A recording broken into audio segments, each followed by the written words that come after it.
Já apresentado aqui o deputado Wilson Santos, do PSDB.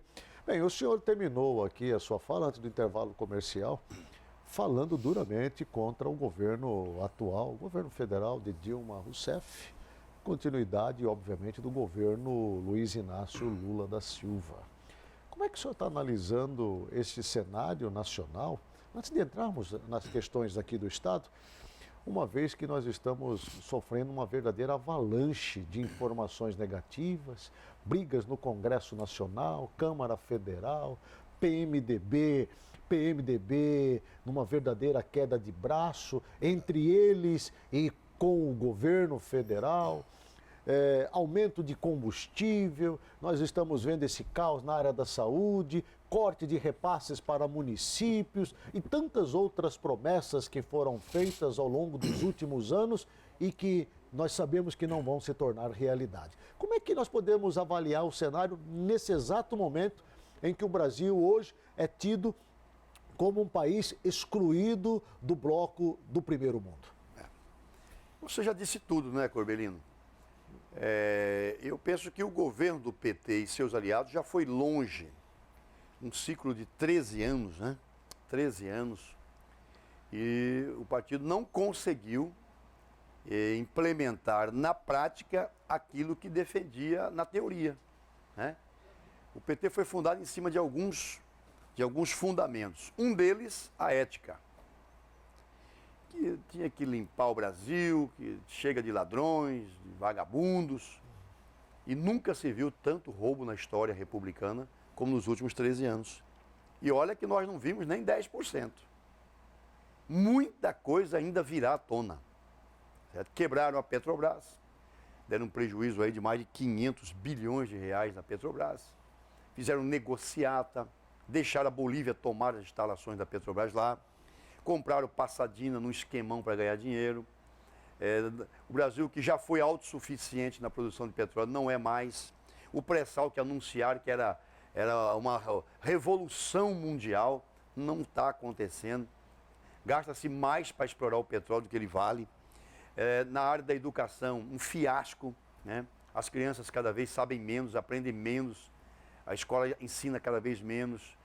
Greve para tudo quanto é lado, tudo quanto é anarquia generalizada.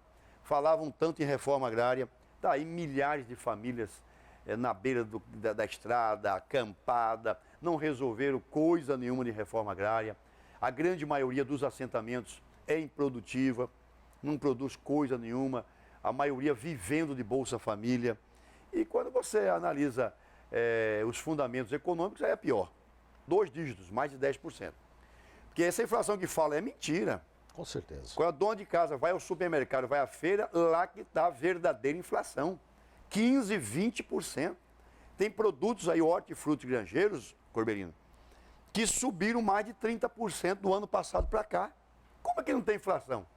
Absurdo. A gasolina. Tem lugar do interior de Mato Grosso que chega a R$4 a gasolina. O óleo diesel a 3 e tanto. O preço da carne, quer dizer, então, inflação galopante, a economia nossa, uma economia que acabou saindo dos chamados emergentes. Dentre os emergentes aí, China, África do Sul, Rússia, Índia, nós somos o pior em todos os dados e uma crise de credibilidade, né? A Dilma não tem mais condições de governar, a Dilma não tem mais base parlamentar no Congresso Nacional. Ontem sofreu uma derrota de 7-0, é isso? Praticamente. Unanimidade, não teve um ministro do TCU, e olha que eu sei, Corbelino, pelo menos 2 ministros lá que eu conheço, que é a ministra Ana Reis, mãe do ex-governador de Pernambuco, Eduardo Campos. A Ana Reis, filha do Miguel Reis, foi indicada pelo Lula. E o José Múcio também, que foi ministro do Lula. Eu conheço desse grupo de 7 ministros, pelo menos 2 que foram indicados pelo presidente Lula. E os 2 indicados por Lula também votaram para reprovar as contas da dona Dilma. Quer dizer, não tem Congresso Nacional, mas não tem uma base forte. TCU empurrou ontem 7-0, certo? O TSE está aprofundando as investigações sobre as pedaladas eleitorais que foram dadas também. Malandragem, caixa 2, caixa 3, caixa 4. Quer dizer, não tem suporte em lugar nenhum. Como é que insiste em querer ficar? Então, na minha concepção, o governo está liquidado e quanto mais tempo ele prorrogar, mais a sociedade vai pagar. Mas o pior de todos os dados não é nenhum desses que eu falei. O pior é que 100 mil brasileiros perdem os seus empregos todo mês no Brasil. Isto mesmo. 100 mil brasileiros são mandados embora da iniciativa privada todo mês no Brasil. 1.200.000 brasileiros estão sendo desempregados por ano. Onde isso vai parar? Bem, nós ficamos preocupados porque há uma fala feita pela presidente Dilma Rousseff na ONU que realmente nos preocupa quando ela levanta uma questão de criar uma maneira, um jeito, um instrumento, ou sei lá o quê, de guardar ar. Guardar? Ar. Veja essa fala dela, coloca para mim, por favor. Isso está no site Mato Grosso Mais? Mato Grosso Mais, olha só. E você pode acompanhar depois no site Mato Grosso Mais. Dá uma olhadinha aí na tela. Até agora, a energia hidrelétrica é a mais barata, em termos do que ela dura, da sua manutenção e também pelo fato da água ser gratuita e da gente poder estocar. O vento podia ser isso também, mas você não conseguiu ainda tecnologia para estocar vento. Então, se a contribuição dos outros países, vamos supor que seja desenvolver uma tecnologia que seja capaz de, na eólica, estocar, ter uma forma de você estocar, porque o vento ele é diferente em horas do dia. Então, vamos supor que vente mais à noite. Como é que eu faria para estocar isso?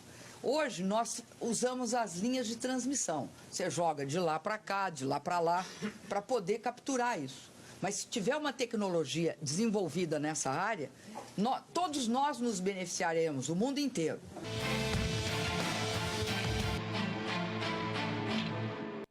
Estocar ar.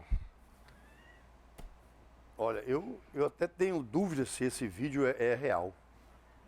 Não, eu não sei se isso é. Porque não é possível uma pessoa que chegou à presidência da República, né? A gente fica até envergonhado, né? Bom, voltando aqui para a nossa realidade, esse vídeo, se você quiser acompanhar ele na íntegra, está no site www.matogrosomais.com.br.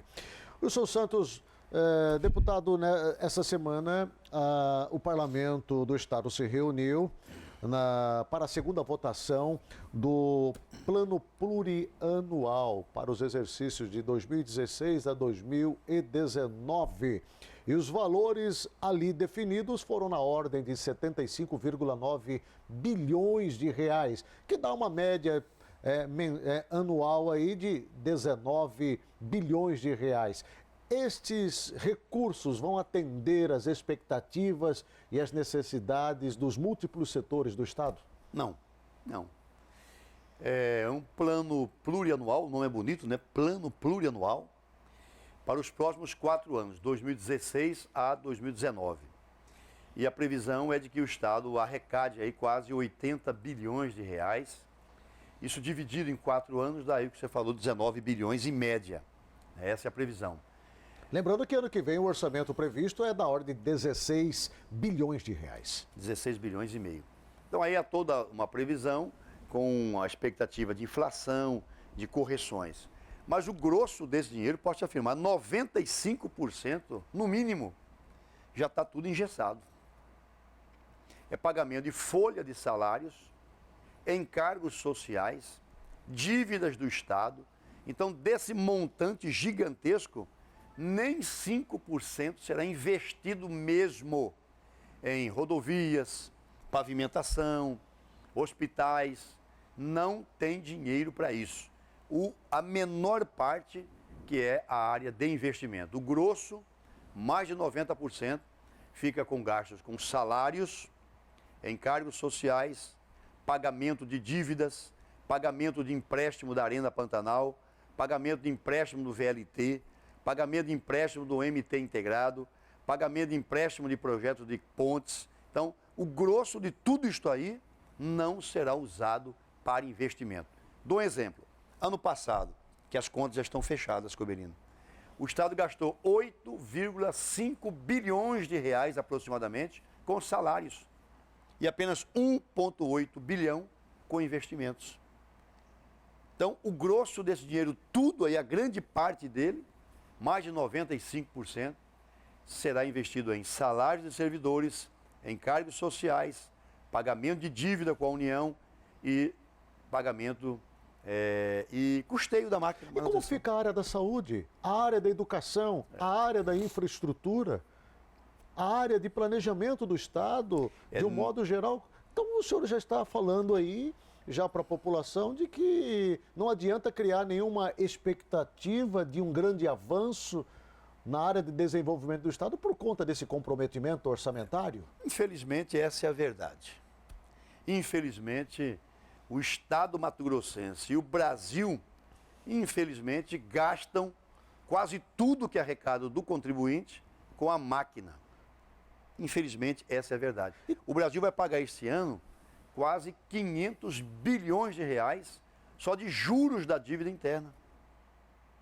E como fica os planos futuros para o Estado? Bom. Porque a grande expectativa do povo de Mato Grosso, até compreendendo esse primeiro ano da gestão de Pedro Táxi à frente, na tentativa de, pelo menos, lavar os tapetes que ficaram marcados pela corrupção e pelos escândalos, limpar a casa e termos um ano de 2016 diferente, mais positivo, com... O que o senhor está dizendo aí, isso não vai acontecer. Bom, essa é a verdade.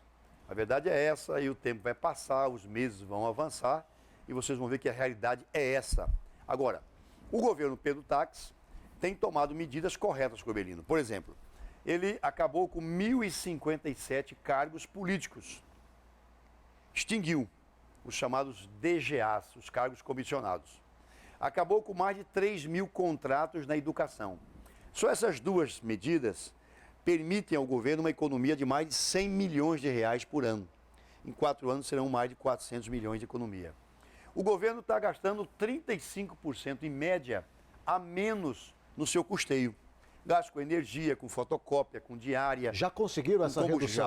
Já conseguimos no primeiro semestre 35% aproximadamente de redução. Então essas economias todas que estão permitindo ao governador Pedro Táxi retomar as obras da Copa, exceto o VLT por enquanto, mas todas as demais obras da Copa em Várzea Grande e em Cuiabá já estão sendo retomadas, certo? Pelas economias. Outra coisa, o governador tem também lutado bravamente e conseguiu agora o FEX. Então, vem para o Estado 300 milhões e para os municípios 100, em 4 parcelas. A primeira saiu agora.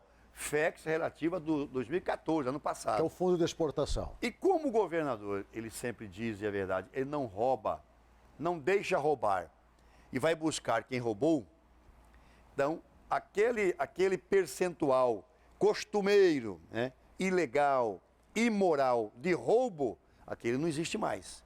Então essa economia também, que ia para o roubo, vai ser reaplicada.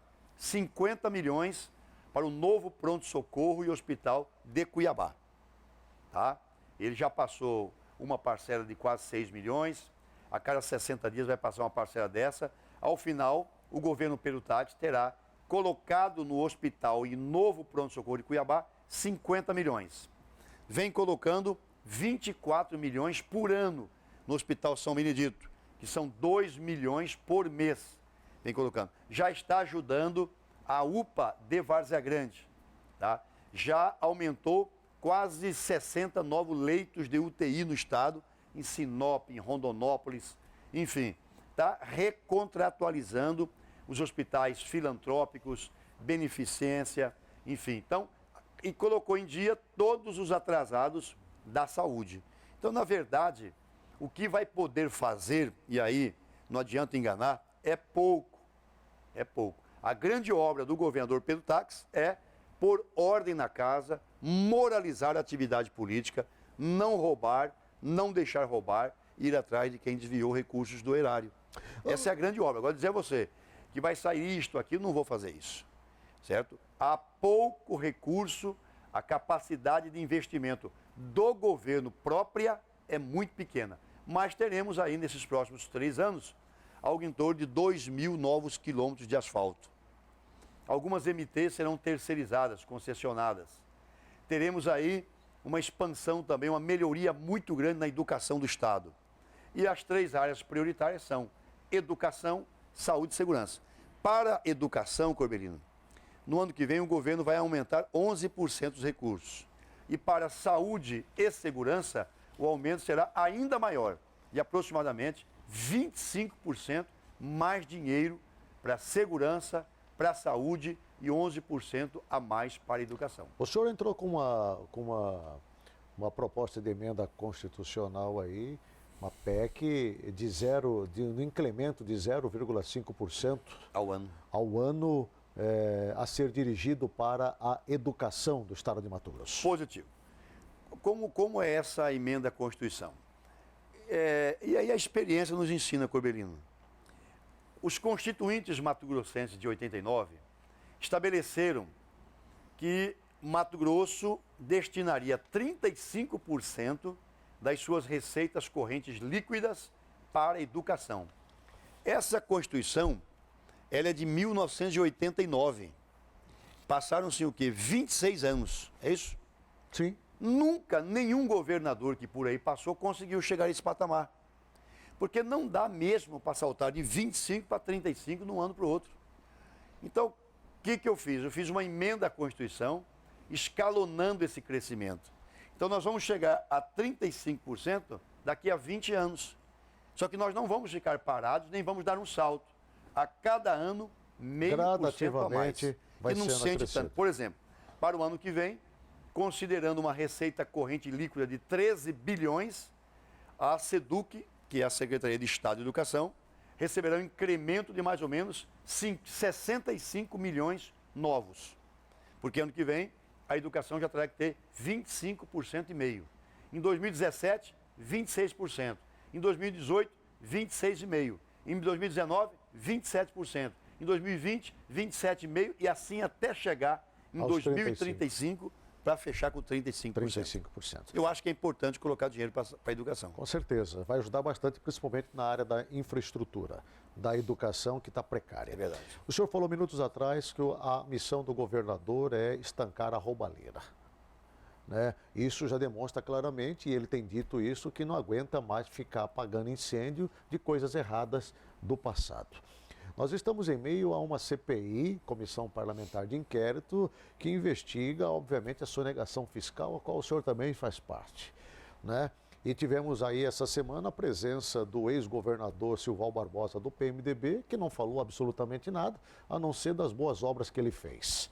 Né? Como é que o senhor poderia nos ajudar no sentido de reafirmar aquilo que está acontecendo ou então trazer às claras fatos que ainda estão encobertos e que a população, de certa forma, precisa saber com relação a esses escândalos que tem hoje atrás das grades? Um ex-governador do Estado, um ex-secretário da Casa Civil, Pedro Nadaf, um ex-secretário de Fazenda, o Marcel Decursi.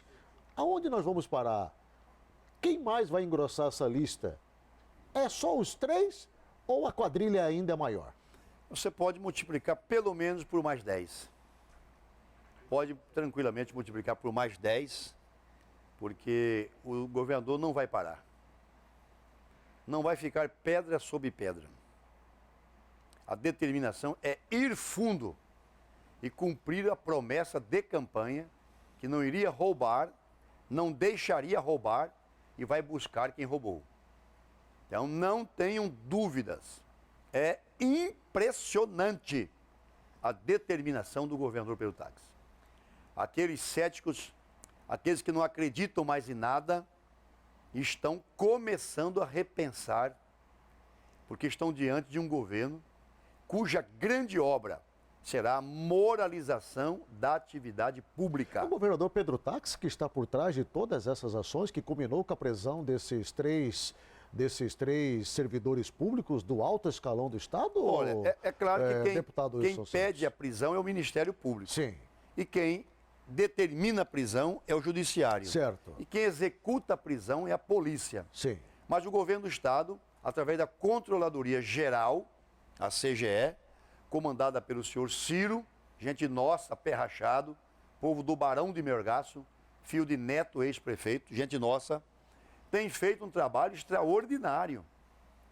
Também a secretária Adriana Vandoni, que quase não aparece, discreta, longe das luzes, tem feito trabalhos de investigação, tem trabalhado em parceria com a polícia, em parceria com a Secretaria de Segurança, em parceria com o Ministério Público, fornecido documentos. Então não tenho dúvida de que o governador Pedro Táxi, dentro das suas limitações que a Constituição lhe impõe, ele tem sim auditado contratos, revelado fatos escabrosos. E vou dizer mais a você, esta CPI que você me perguntou, ela está lá para investigar a política de incentivos fiscais no Estado. Meu amigo Corbelino, ali, você vê que eu estou ficando até mais careca, né? Ali é para cair os cabelos. porque a relação tem de empresa empresas que ganhou. beneficiadas é um negócio espetacular. Isso aí é só o começo. Você vai ver o final. Tem empresas que chegaram a receber 400 milhões, ou aqui, ó, 100, 200, 400 milhões de reais em incentivos Você fiscais. poderia, pelo menos, citar esse exemplo, o nome de uma empresa dessa? Eu não posso porque é um entendimento dos 5 membros da CPI de não expor o nome de nenhuma empresa para que quando a gente trazer à tona, todos os fatos estarão checados, os dados. Por exemplo, algumas prisões que aconteceram foi em decorrência do trabalho da CPI. E perguntas que nós fizemos, questionamentos que nós fizemos. Eu fiz uma ao governador Silval Barbosa e ele não respondeu. Silval, quando governador, você editou um decreto que você puxou para você, para o seu gabinete, a palavra final sobre quem deveria e quem não deveria receber incentivos. Ele que mandou nos últimos 2 anos. Lá tem empresa Obviamente, é orientado pela Casa Civil. Ele diz que, né? Mas a assinatura não está lá. Então, essa política de incentivos fiscais de Mato Grosso, eu vou usar uma expressão aqui forte, posso usar, Camilo? Pode, à vontade. Eu sempre digo, tirando o cabaré, prostíbulos, zona do baixo meretrício, puteiros e rendezvous, tirando esses setores, o resto todo mundo deitou, enrolou, fez o que quis, enquanto a concessão de incentivo leva em média de 4 a 6 meses, teve empresas, no plural, que receberam incentivos milionários num dia, sem contar a noite, num dia. Entrou de manhã, à tarde já estava, pode ir embora, não vai pagar mais 40, 50, 100 milhões esse ano, já está com incentivo. Que isso é um absurdo. Então você, dá Isso é um nojo, absurdo. dá nojo, dá nojo. Isso é revoltante diante de um cenário de empresários, comerciantes que estão lutando aí para sobreviver, Sérios, honrados, que pagam né? impostos caríssimos, Sim. que colocam, obviamente, toda uma estrutura empresarial de forma comprometida para honrar os compromissos. Sabe quanto dá de e incentivo por ano? Sim. 1 bilhão e 600 milhões, o governador Silval chegou a lhe conceder. 1 bilhão e 600 milhões de incentivos fiscais, seja no regime especial, para cooperativas, também que deitaram e rolaram aí, usam a razão social cooperativa, no fundo, é um objetivo diferente. Então, por isso que durante 12 anos, os ex-governadores Silval Barbosa e Blairo Maggi nunca permitiram que a Assembleia instituísse uma CPI. Agora que a CPI aconteceu, porque a Assembleia está determinada e o governador Pedro Táxi dá todo o apoio, liberando todos os documentos que são necessários. Então, durante 12 anos, vários parlamentares tentaram investigar a política de incentivos fiscais do Estado.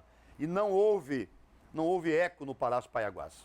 É a primeira vez que agora acontece. O próprio Zé Carlos do Pátio, que hoje preside a CPI, eu me lembro que na sua passagem anterior pela Assembleia Legislativa, ele tentou emplacar a CPI dos incentivos fiscais na ocasião, por conta da compra de jatinhos de favorecimentos concedidos pelo ex-governador Blairo Maggi para compra de jatos aqui no estado de Mato Grosso. A deputada Sérgio também tentou, não conseguiu. Então, é uma vitória essa CPI. Ela ainda não está nem no meio. Falando em Blairo Maggi, o senhor, quando convocado agora também pela CPI das obras da Copa, respondendo enquanto era prefeito da capital do estado, o senhor falou algo que deixou todo mundo de orelha em pé.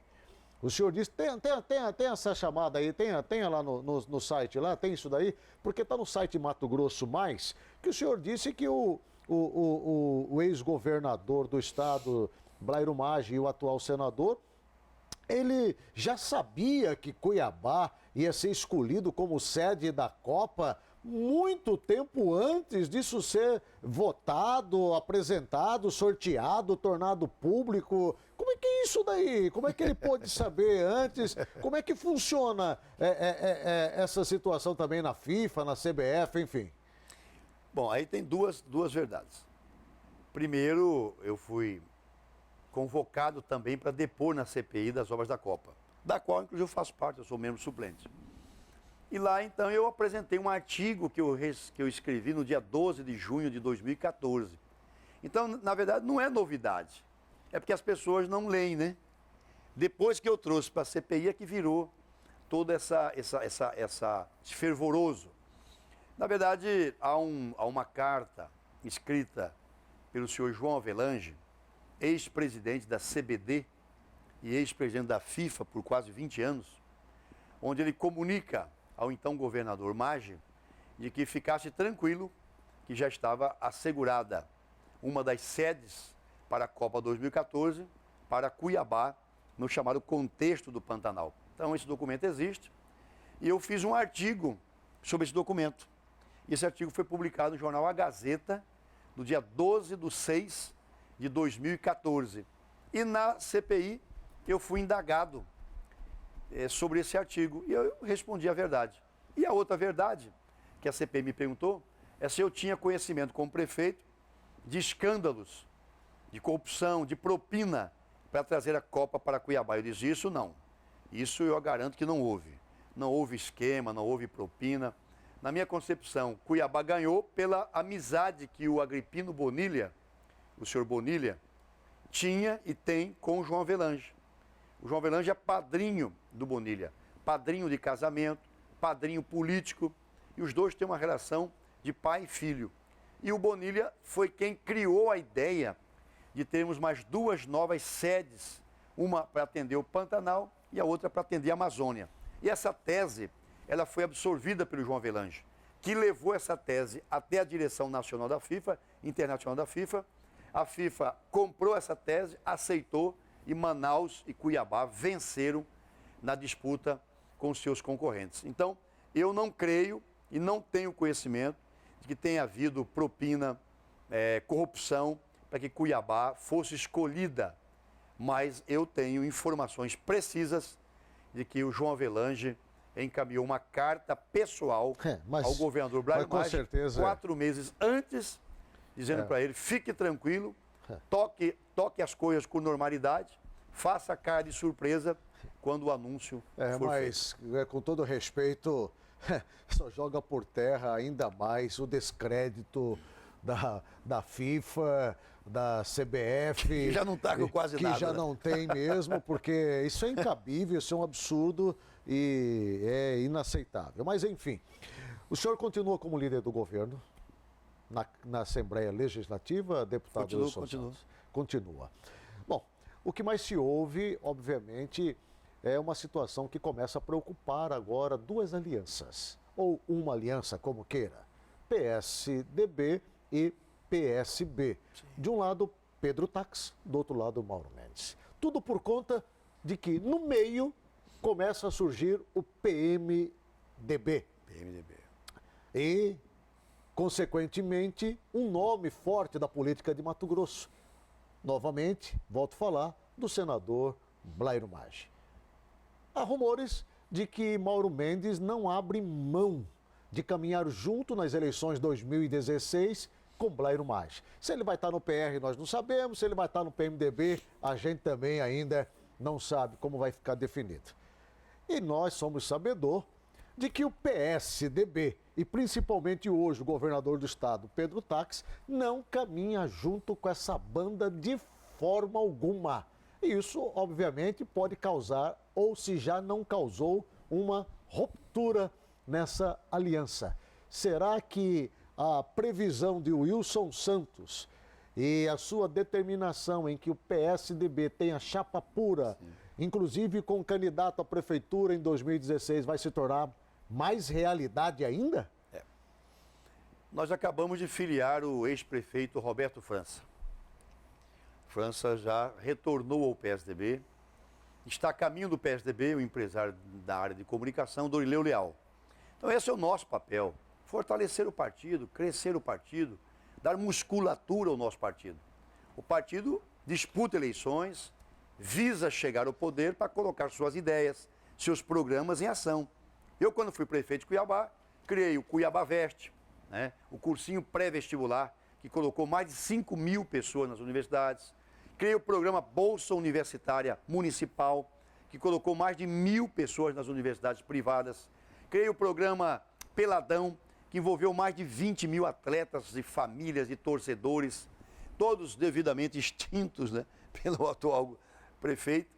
Então, fizemos uma revolução silenciosa na educação cuiabana, construímos policlínica no PE 90, fizemos a Avenida das Torres, colocamos salários em dia, enfim.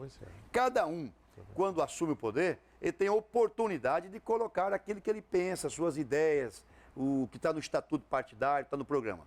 Então, o meu papel e dos filiados do PSDB é ciscar para dentro, é fortalecer o partido, é trazer gente, discutir quem vai ser o candidato, se vai ter aliança, só no ano que vem. Agora, o PMDB poderá sim ser um complicador na relação do governador com o prefeito. Porque o Pedro ele é muito firme nas suas convicções. Ele deixa claro que ele não subirá em palanque nem apoiará candidato que esteja ligado a Silval Barbosa, candidato ligado a Carlos Bezerra, ao PMDB. E ao próprio Zeca Viana, uma vez que Zeca Viana, deputado, vosso colega, já disse que vai apoiar de forma irrestrita a candidatura de Mauro Mendes. Mas isso é cada dia com a sua agonia, né? Nós temos que trabalhar, fortalecer a nossa chapa de candidatos a vereador. Inclusive, eu quero deixar aqui publicamente estendido o convite a Vossa Senhoria, fortalecer o partido e ano que vem apresentar uma proposta boa para Cuiabá. PSDB, eu continuarei defendendo, Gobelino. Tem todas as condições pela sua história, história do Dante, história do França e tanta gente boa de apresentar uma candidatura própria na capital no ano que vem. Perfeito. Teríamos muitos outros assuntos aqui para falar com o senhor. Tem a situação do Google aí, perdeu para o Google? Tem a ação, tem a questão da Embratel aí em cima do PSDB, né, cobrando aí a fatura de 844 milhões de reais. Milhões, eu não estou sabendo dessa. 844 mil reais, né, do Diretório Estadual do PSDB. Não está sabendo? Não estou sabendo. Não está sabendo dessa cobrança? Bom, mas acompanha comigo. Vou saber. Acompanha essa matéria comigo, porque ontem empossaram o vice-prefeito de Santo Antônio de Levergé, o Valdir Castro, né? E uma grande movimentação por lá. Acompanha essa matéria na tela. O vice-prefeito Valdir Pereira de Castro foi empossado como chefe do executivo no município de Santo Antônio de Levergé. Uma salva de palmas.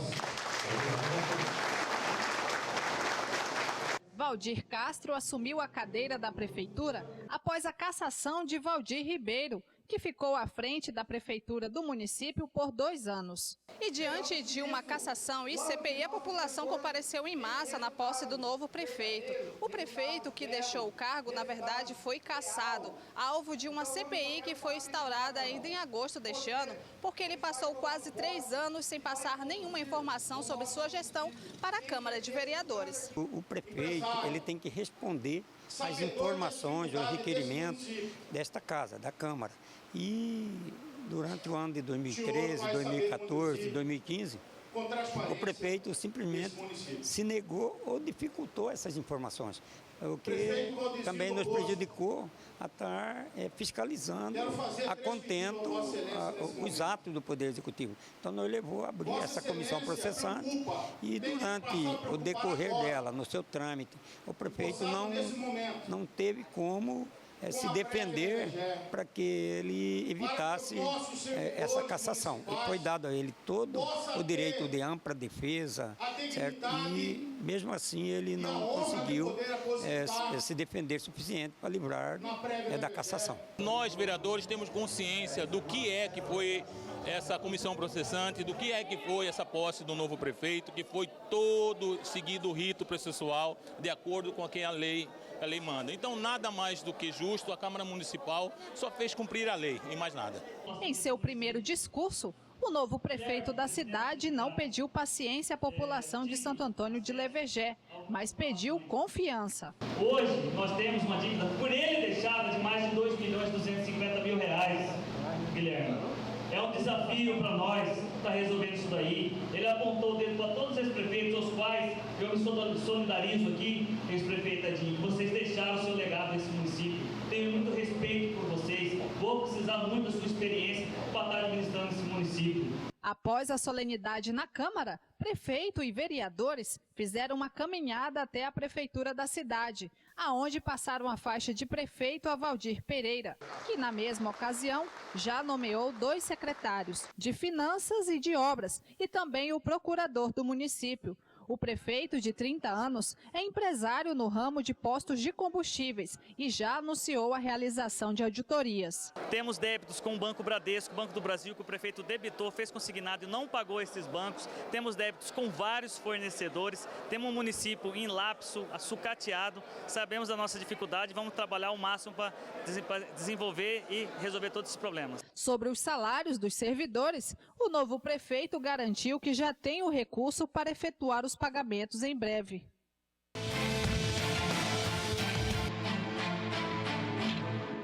Bem, nós vamos estar acompanhando essa movimentação lá em Santo Antônio de Levegé. Deputado Wilson Santos, obrigado pela sua participação, muito agradecido. Teríamos outros assuntos a falar contigo, RV, a movimentação, né, dentro da Assembleia Legislativa, muita coisa, FETAB, enfim, mas vai ficar para uma próxima oportunidade. Muito obrigado, viu, deputado? Que agradeço, e eu agradeço a todos que acompanharam essa entrevista. Obrigado pelo prestígio. Tenham todos aí um bom final de quinta-feira.